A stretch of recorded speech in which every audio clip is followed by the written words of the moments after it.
Hello, everyone. How's everybody doing this evening? No one is watching yet. That's okay. I hope you're all doing well this evening. Another Monday moment here with Pastor Will, and just wondering how you're doing on this wonderful March 30th day. It's my brother Ben's birthday.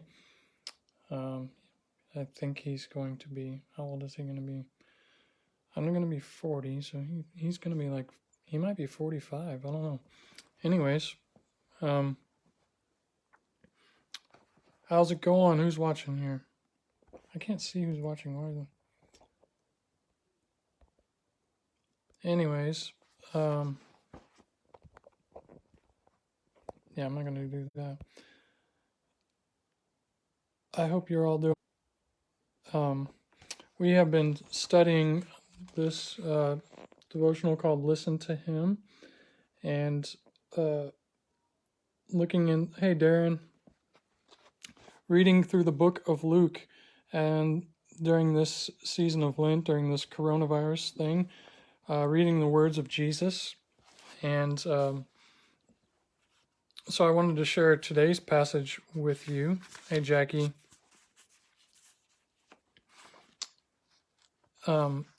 It's Luke 18:31 through 33. It says this: Jesus took the 12 aside and told them, "We are going up to Jerusalem, and everything that is written by the prophets about the Son of Man will be fulfilled. He will be delivered over to the Gentiles. They will mock him, insult him, and spit on him. They will flog him and kill him. On the third day he will rise again." And then it says, the disciples did not understand any of this. Its meaning was hidden from them, and they did not know what he was talking about. Ever been there before? Hey, Jennifer and Debbie, when you think you hear what God is saying to you and what he's doing, you think you know, but you really don't know. I think that's the case for a lot of us. You know, Jesus is speaking to us, God is trying to speak to us, and we think we know, we think we understand, but then we realize later on in the future that we had no idea what God was doing. And the disciples here, I love that it says they did not know what he was talking about. And if we are honest Christians, we need to realize that most of the time we don't know what we're doing, and it's okay to admit that. And now more than ever, you know, in this day and age that we're in, we can admit we have no idea what we're doing, and we really need God during this time. You know, we're going to look back on this coronavirus, and it's going to be a defining moment in everyone's life.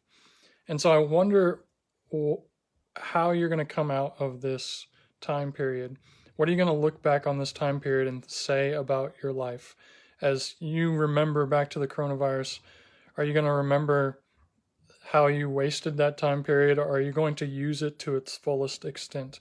If you're trapped inside, how are you going to use the time that you've been given in your house? What will you do? What will you invest in your life doing? What's God trying to speak to you about during this time? Because when we look back on this moment, this coronavirus time where we were staying indoors, what do we want our lives to be speaking about? What do we want to look back and say, remember that coronavirus? Like, we got to spend so much time together as a family, playing games and spending quality time together. Or do we want to look back and say, oh, I spent all my time worrying about what was going to happen and who was going to get sick, and I spent the whole time worried. That's not what I want to say about this time. I want to look back and look on it and say, man, that was such a fruitful time in my life. Even though we were stuck inside or stuck not being able to be social with everybody, that was some of the most fruitful time of my life. So how can you make this time fruitful? Hey, Leanne. It's important that we ask ourselves that question. It's important, like, hey, Larry, it's important, like the disciples, that we realize that, like that passage in Luke, that we realize we don't know everything that God is up to during this period of time.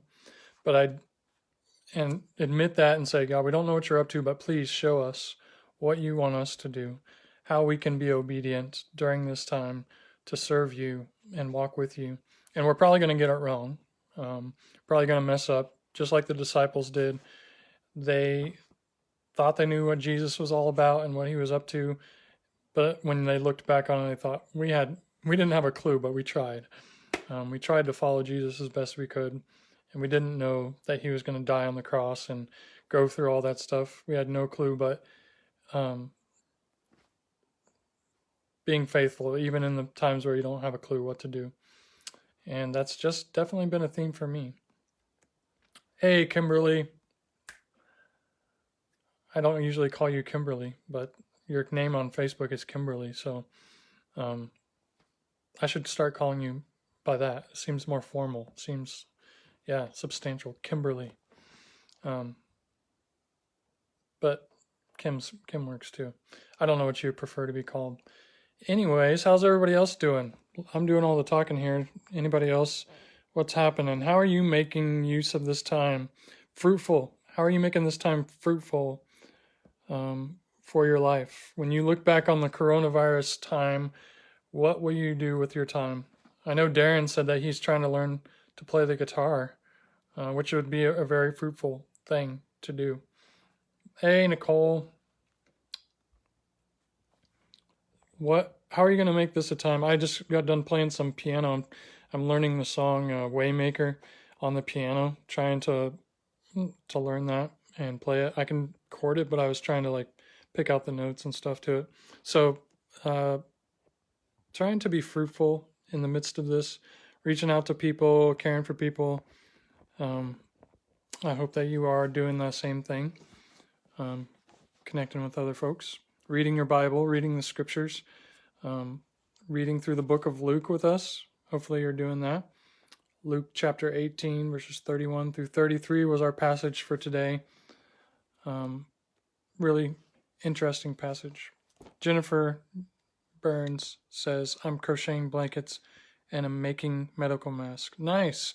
Yeah, we've got some ladies in our church doing that too. We have Leanne Foster is healthcare provider at a nursing home in our area, and we just put out the notice today for a lot of people in our church family to make medical masks, those who sew. So that's cool. I picked up some of those things today. Sadie has been coming up with new songs and lots of artwork. Yes, Leanne sent me a video of Sadie coming up with her own worship songs, which was really cool to hear that. She was singing about God, and really proud of Sadie. Make sure she knows that. Those were good songs. Louis Trost, what's up, my brother? Trisha, how you guys doing tonight? If you are just getting on, we've been talking about Luke chapter 18, verses 31 through 33. It's Jesus taking the 12 disciples aside, and he tells them what's about to happen to him, that he's about to go to the cross, be mocked and flogged and killed. And then it says, and the disciples didn't understand what he was talking about. They had no clue, and it didn't register with them in their minds this is about to happen to Jesus. They didn't want to hear it, basically. They weren't ready to hear it.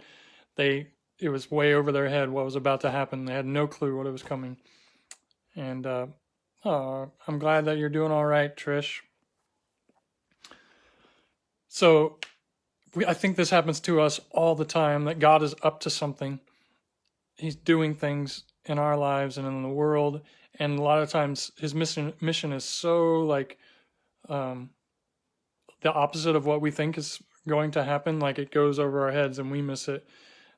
And so that makes me wonder, what is God doing with all this stuff? Because God's ultimately in control. How is he going to use this coronavirus for the good of the world? And I'm guessing that I have no idea everything that God's up to in this time. I think I know, but I probably don't. And it's okay. I think it's a healthy thing to admit that you don't have the answers to the world's problems. You don't have all the answers to everything. I think that's a really healthy thing to admit. Like, I actually don't have a clue what's going on. Because a lot of times as Christians, especially when like someone challenges our faith or asks us like questions about God, we think we have to have all the answers. Like, oh, if someone asks me, I've got to have all the right answers, and if they disagree with me, then like I have to fight them. But we're not called to have all the right answers. We're just called to trust and rely on Jesus, and that He does have all the right answers and knowledge. So, yeah. So yeah, that's all I got to say tonight from that devotional. But I think it's a pretty powerful passage to read. Hey Sadie, how you doing? I liked your song that you sent me earlier. That was pretty good. Keep writing songs, Sadie. That's a good thing to do with your time. That was really good.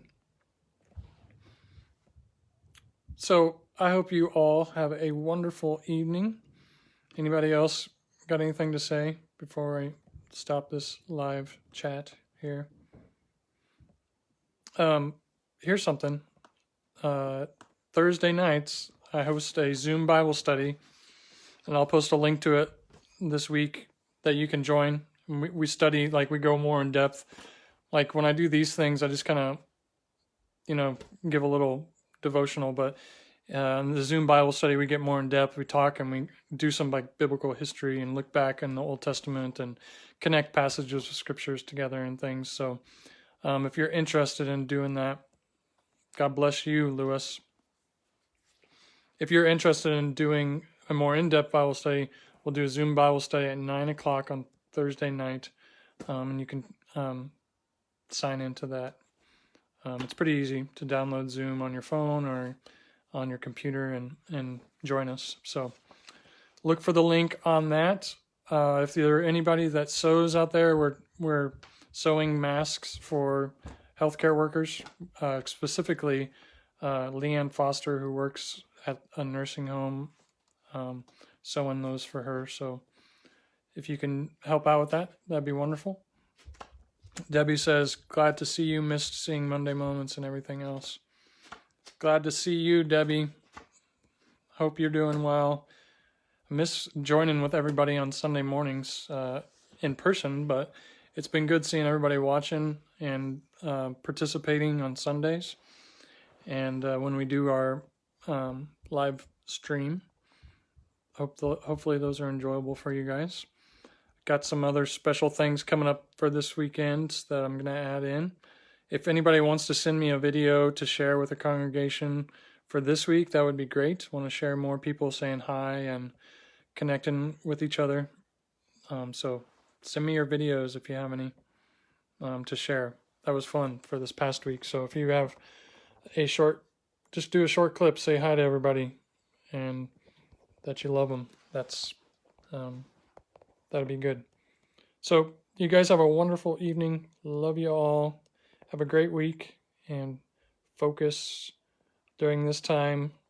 How are you going to make this time productive in your life?